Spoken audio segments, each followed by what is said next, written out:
And I want to thank you and thank all of the organizations and the folks who are here with us today to discuss the report.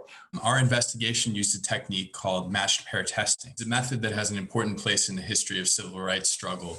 With the help of local organizers, including the CWC, we recruited and trained a team of experienced Black and Latinx temp workers to work as testers and report as neutral fact finders. Then we conducted matched pair tests at 60 agencies in the Chicago area. During each test, pairs of equally qualified job applicants, one Black applicant and one Latinx applicant, went into a staffing agency and applied for jobs within minutes of one another. We structured and monitored each test to make sure that it met strict methodological guidelines. As soon as testers left the agency, we documented the treatment they received by administering a detailed survey, and they would report just on their own experiences. Altogether, our testers were offered 204 jobs from the 60 agencies tested, confirming our testers' credibility.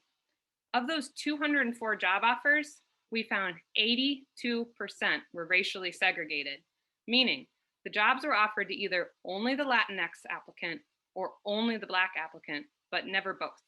Specifically, we found 2/3 of temp agencies engaged in racial discrimination in the hiring process, primarily against Black applicants. This looked like offering jobs to only one applicant, allowing only one to apply, giving only one of them information or assistance, offering more or better jobs to one, or depriving one applicant of opportunities offered to the other, and vice versa.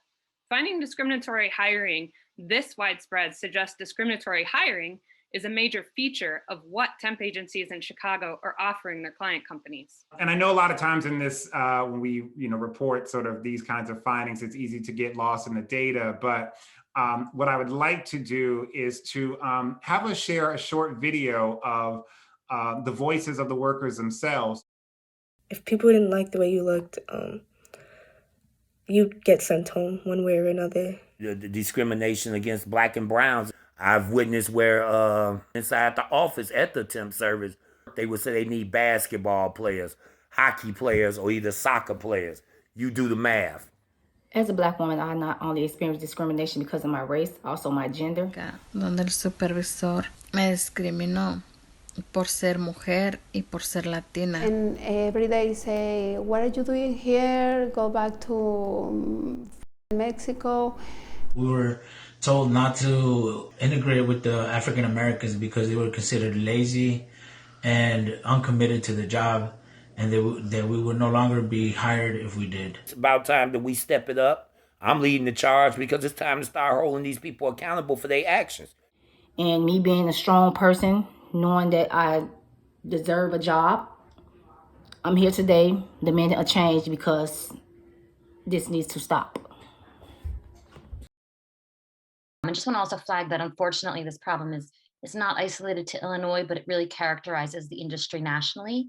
It is clear that much of this industry operates as a tool for some of the richest companies in the world to continue to discriminate and exploit against working class people. And so we say it's like the motto of the staffing industry is we break the law so you don't have to. And the challenge is that this type of discrimination is obscured. And that's why the tool we're talking about today, match paired testing, is so essential, because it exposes and documents the discriminatory practices that workers know exist so that we can effectively enforce our anti-discrimination laws and advocate for better industry practices. For years at the Chicago Workers Collaborative, we've been hearing anecdotal complaints from both African-American and Latinx workers about the racially biased practices of the staffing industry. But the workers' experiences rarely provide them with enough necessary proof of discrimination. And what workers need is the ability to prove that this discrimination is actually happening. And what we would propose is that there be an independent monitoring available to workers equipped with tools like match paired testing and the power to deliver swift and meaningful consequences in cases of violations. Workers play an essential role in the enforcement process. They are frontline monitors and always there when abuse happens. Community partnerships are required to activate vulnerable workers in their essential role as frontline monitors. Worker centers that workers trust can help activate workers through Know Your Rights trainings, operating a complaint hotline, and otherwise supporting workers to partner with a monitor. We have to end discrimination. We have to make massive changes in this industry. These projects represent an opportunity to have a legally binding, enforceable protection for Black and brown workers.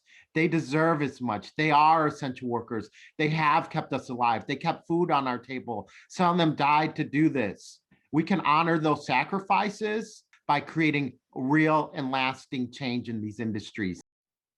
My office is still reviewing the Opening the Door report, but I would like to remark on one of its overall points because it really resonates with me. It is about why the work of worker advocacy organizations and the workplace rights unit in my office is so important. Proving discrimination in litigation is difficult at times, but reports and research like this provides advocates and policymakers with important information as they evaluate the impact of the temp staffing industry and try to address complaints by workers who rely on these agencies. Que nos dividen poniéndonos en contra al negro con latino, diciéndole que nosotros les vamos a quitar las posiciones de trabajo, o a ellos diciéndoles lo mismo por igual que nos van a quitar las posiciones de trabajo a nosotros, cosa que no es cierto. Nosotros como latinos y afroamericanos estamos dándonos cuenta que es una táctica que ellos han utilizado por mucho tiempo para mantenerlos divididos y para conveniencia de ellos y mantener sus negocios a flote, porque estas agencias temporales están en cada esquina de las comunidades pobres donde existe la comunidad latina y afroamericana. Es tiempo que nos demos cuenta y que trabajemos unidos como comunidad y no como trabajadores individualistas. Somos una comunidad trabajadora que ha sido perjudicada y que está aquí luchando y gritando por justicia y para que esta discriminación pare. We look forward to engaging with you in the future and hopefully have better news that actual conditions have been changed for workers in the Chicago area and across the country. So thank you.